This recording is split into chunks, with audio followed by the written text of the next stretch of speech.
Hey, what is up, mortals? It is Robo Celestial here with a new video for you. Welcome to the part 10 of What If Deku Was a Saiyan Season 2. I just wanted to greet you guys by just saying, sit back and relax, you're in for a treat. So, we begin, as Chisaki removed his glove. Eri tried to jump out of Midoriya's arms. However, he held on to her tighter than ever. She was almost crying, about to scream, but she looked into the eyes of her savior. They were filled with determination. Please, sir. Let me go. I don't want him to hurt you, she shrieked. Her eyes started to water. Eri-chan. It's all gonna be okay. You know why? Midoriya asked. He looked back into her eyes with a smile. Because we are here. Mirio finished. They both glanced at each other. Mirio took Eri out of Midoriya's arms and carried her himself. He then used his cape to wrap around the girl. Eri then put her head on his chest, hiding her face from the Yakuza. You're safe with us. But if anything happens to us, please run away and get help. Say that you need Sir Night-Eye to help you and say that Lemillion and Deku are in danger. Mirio added as he kept her warm. She took her face from his chest and stared at Mirio's face. His smile comforted her as he then looked back towards Chisaki and showed his heroic nature as his demeanor changed. She saw the two strangers face off against the ultimate evil that she had experienced. You heroes just couldn't keep your nosy selves out of my business, out of my empire. Since both of you are young heroes, I'll let you have one last opportunity to turn around. Forget all about this and not suffer a horrific death by my hands, threatened Chisaki, as he disintegrated his other glove. Mirio was slightly shaken from this. He put Eri aside and kept her as far away from Chisaki. Should they call back up and wait for help? He turned to his underclassmen. He could tell that getting reinforcements was futile. If he left, Midoriya would fight him alone and possibly kill him. He surveyed his surroundings. A narrow alleyway, a small run into the main street, and a door slightly ahead. This must be one of the side entrances to their hideout, Mirio thought, as he was trying to put his plan into action. Midoriya spoke up. There is no way we can forget what we have seen today. If we turn around now, are we true heroes or just a pair of cowards? He spoke triumphantly, getting into a fighting pose. Chisaki let out a sigh and bowed his head slightly, bending down to his shoes. Suit yourself. Suddenly, the floor broke apart. Mirio managed to put Eri away from the hole and kept her from harm's way. They kept falling until they landed and ended up in a white tunnel. Both heroes looked ahead and saw Chisaki. Eri, I know this is really difficult, but please, run, Mirio shouted. He gazed upwards and saw a small nod from Eri as she disappeared. He returned his attention to Chisaki. He started walking towards the heroes. Mirio activated One for All around his body. One for All, 20%. He faced his underclassmen. Midoriya then activated his base form as a white aura expanded around him. He then levitated slightly off the ground. Mirio would act really excited and praise his junior, but now wasn't the time. Their only focus should be the villain at hand. What's the plan, Deku? Mirio asked Midoriya, trying to prepare to fight. I'm not sure what type of quirk he has, but it has something to do with destroying with just a touch of his hand. That much is evident from him destroying his glove as well as destroying the floor of the alleyway. Our best bet is to not let him touch you. If he does, it's game over. I'll try to attack from above. Send out some blasts while you use your special techniques like when we fought. However, this time, don't hold back for a second, Midoriya asserted. Mirio was impressed that Midoriya could tell that he was holding back when they last fought until he transformed. Midoriya charged up a little Kai blast to conserve as well as to test what his abilities were. He fired the ball of energy. It wasn't as fast or as strong as it could be, but because of how dense it was, it packed quite a punch. As it approached, Chisaki crouched down again and placed his hand on the floor. A wide concrete pillar rose up from the floor and blocked the ball. Both Midoriya and Mirio were shocked as they didn't know about this side of Chisaki's quirk. Looks like he can disassemble and reassemble whatever he touches. Maybe he can do the same to humans. You have an advantage with your intangible quirk. I'll keep ranged attacks while you rush him. I'll try and cover your back with my blasts. But if you even need to switch out, let me know. Midoriya conferred with Mirio. Deku, Sir Night-Eye is gonna give you a lot of trouble once we're done with this, but keep your hopes up. Hopefully he won't torture you. Mirio smirked. Suddenly, Mirio ran straight towards Chisaki and went for a roundhouse kick. Chisaki lifted his hand to counter an attack. Such an open move. What do you hope you hit if your leg is? Chisaki thought until a big white boot hit him in his jaw. What? I thought I managed to get him. What did he do? Did he dodge my hand? No, he couldn't have. He was full of openings. It must be his quirk, he deduced. Mirio followed up with another kick, rotating his body fully to maximize his momentum. Chisaki then lifted both of his hands and tried to grab Mirio's body. As he reached, Mirio activated his quirk all around his body except for his foot. The villain's hands traveled straight through the hero's body. Chisaki's face was shocked as he received yet another kick to his face. Mirio then landed and ran back a few steps. The blue light cut through the air and hit Chisaki straight in his chest. It lifted him off the ground and burned some of the clothes he was wearing, leaving a sizable hole right in the middle of them. He lifted his eyes and narrowed them. "Why do heroes always have to be so annoying?" Chisaki said, venom coming through from every word he said. Midoriya was slightly taken aback. Chisaki got hit with one of his Kai blasts, and it seemed as if it just bothered him. One does the close fighting while the other sits back and covers. "You really think some student-like strategy would work on me? And to show you the errors of your ways, I'll just say that your guard is down." Chisaki stuck his hand to the wall next to him and completely destroyed the tunnel. Mirio lost his footing and fell while Midoriya was hovering, trying to dodge all the debris around him. Mirio activated his quirk and managed to propel himself through each of the falling rocks to backtrack towards his ally. "I got near enough for a few solid hits, but it seems as though he has figured out my quirk. We've lost the element of surprise." Mirio spoke as he now stood on top of the fallen debris. "Then I guess it's time to stop holding back," Midoriya responded, his eyes slowly changing color. The Kai that surrounded him exploded outwards. It turned yellow as so did his hair. The air around him got denser and hotter. Chisaki wiped a small bead of sweat from his head due to the immense heat Midoriya was now exerting.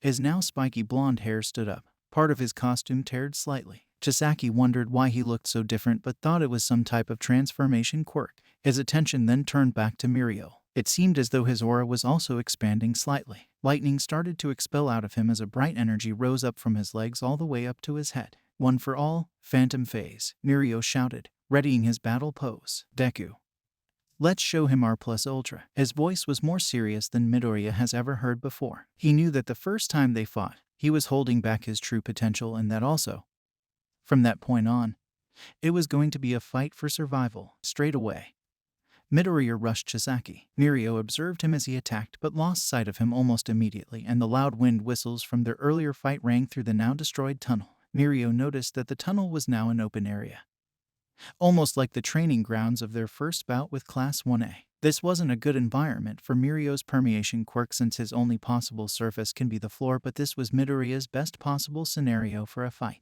although he couldn't see his junior. The pressure that was emanating from him was debilitating. He tried to move forwards, but a bubble of pure heat stopped him. Midoriya wanted to test the abilities of his foe, and so he decided to trick him but push his speed limits and distract him. He halted his movements right in front of Chisaki. He charged a small beam of energy before he could even move and hit him again in the chest. But that's what he thought happened. Turned out that he created a small barrier in the time it took him to charge his attack and blocked the blast. Chisaki then bursted through the concrete barrier and almost touched Midoriya. He instead managed to touch a piece of fabric that fell off his costume and reduced it to nothing. Midoriya now knew what type of villain he was combating.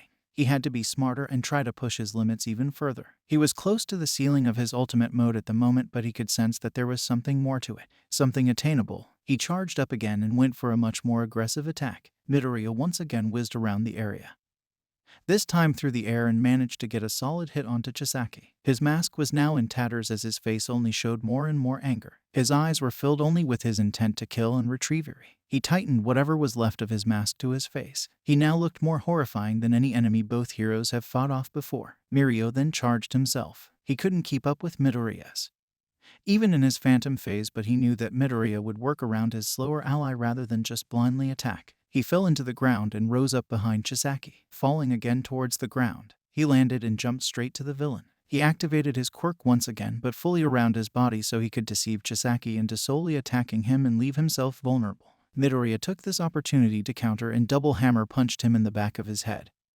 slamming the villain into the ground. Mirio then tackled Midoriya away, making sure he wasn't within his enemy's reach. Both fell a few meters away from the down villain, but they both knew he was a different type of criminal. He used his quirk to raise himself off the ground. "You heroes are such a pain. You need to learn your place in the world and stick to being society's crutch and not its saviors," Chisaki shouted with pure hatred. Midoriya and Mirio felt their spines shiver as Chisaki put both his hands into the ground. A pillar flew from the ground and lifted himself higher than the two heroes. The ceiling got blown out as natural light seeped in. Spikes then appeared from the pillar and remained in a defensive position. The concrete lost its rigidness and flowed like water. The spikes sent multiple attacks towards both heroes. They kept dodging and dodging until Midoriya got hit with a spike across the ankle and Mirio got stabbed through his arm and his leg. He somehow was still able to move, but his mobility was impaired. He managed to hide behind some debris and Midoriya retreated back to him. Both then recuperated slightly and got ready for the next phase of the battle. Deku.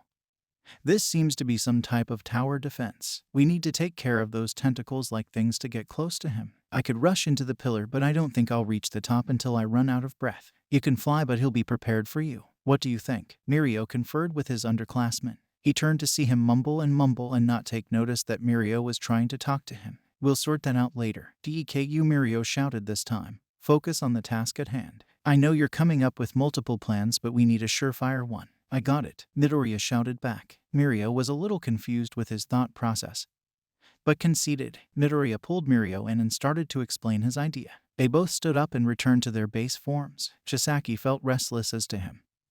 It looked like they weren't taking him seriously enough. Launching his defenses out, he noticed that they weren't on the floor anymore. He lost sight of them as he lowered his hand onto the concrete pillar. Chisaki couldn't find them. He couldn't even feel the large energy source from the green hero. However, he heard the wind whistle once more and prepared for another assault. Suddenly he felt an impact on his back. He turned and no one was there. He then felt the immense heat again, as well as the electrifying sound of the lightning. Chisaki could at least follow it and caught a yellow flash going right through his field of view. Midoriya was lifting Mirio around and bouncing from spike to approach the villain. Once he noticed this, he retracted his spikes and assembled all of them around himself. He then sent them towards the heroes. Midoriya then resorted to flying to save both Mirio and himself, which reduced his speed dramatically. But he had a backup to this. He started to swing around in circles and launched Mirio towards Chisaki. He thought that Midoriya was going to attack again, using Mirio as a fake, but he was wrong. Mirio cannonballed into Chisaki, knocking him off balance, which set up Midoriya for his ultimate blast attack. Tokyo Blast, he shouted at the top of his voice, due to his increased abilities and power. The blast decimated the pillar and leveled it completely. It looked as though they had won the battle. Both landed hard on the ground and stood up slowly, recovering from their injuries. Mirio-senpai. Midoriya shouted, "Are you okay? Are you safe?" "Yeah, I'm okay. Just a little battered, bruised and bleeding, but I've suffered more before." Mirio reassured Midoriya. "And use our hero names.